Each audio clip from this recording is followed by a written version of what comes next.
যেটা মূল জানা বিষয় আমার, এই যে আমি আগে যেই ব্লগ দেখতাম বা যে কোনো কিছু শুনতাম, ওখানে যতটা আমি মনোযোগ দিতে ইচ্ছা করতাম বা দিতাম, এখন আর ওতে কেন আসছে না?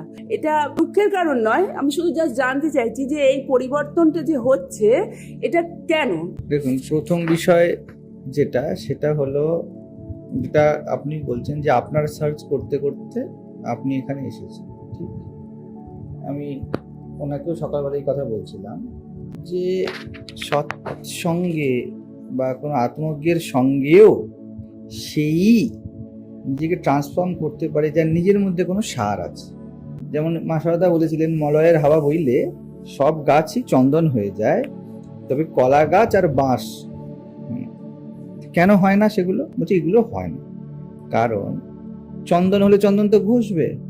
এবার কলা গাছের যে বেসিক যে প্যাটার্ন, ওই প্যাটার্নটা জলো প্যাটার্ন। এবার ভাব, কলা গাছ চন্দন হয়ে গেছে, কিন্তু কলা গাছের যে জলো ভাব, ওটা তো কলা গাছ চন্দন নিয়ে নিতে পারবে না, ঠিক আছে? অশ্বত্থ গাছ ধরুন, পুরো অশ্বত্থ গাছটাকে কল্পনা করুন, ওটা চন্দন হয়ে গেছে, ঠিক আছে? এবার শুকালেন, শুকিয়ে কেটে চন্দনের মতো ইউজ করতে পারবেন। এবার কলা গাছ ধরুন চন্দন হয়ে গেছে, কলা গাছটাকে কাটলেন, কেটে ওকে শুকাতে পারবেন? অশ্বত্থ গাছের মতো ওর মধ্যে সার নেই যে চন্দন হয়ে গিয়েও কাজে লাগাতে পারবে। ঠিক বাঁশেরও তেমন, বাঁশের ভিতরটা তো হলো, ধরো বাঁশের যে শেপ আছে ওটা তো বদলাবে না, ফলে মলয়ের হাওয়া তো চন্দন করে দেবে ওটাকে, কিন্তু ওর যে প্যাটার্ন ওটা ধরে রাখতে পারবে না। তো এই জায়গাটা প্রত্যেক সাধকের বোঝা খুব দরকার। এবং আমি এটা খুব গভীরভাবে মনে করি, আপনি আপনার সার্চে আমার কাছে এসেছেন।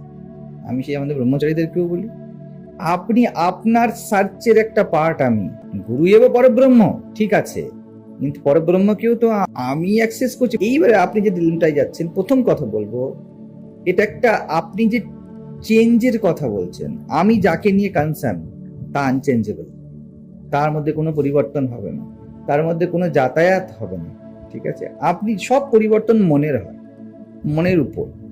আমারও জীবনে তাতে আমি প্রত্যেক মুহূর্তে দেখবেন স্ট্র্যাটেজি বদলাই, মন পরিবর্তন হয়, কিন্তু আমি যেখান থেকে বদলাই ওটা বদলায় না।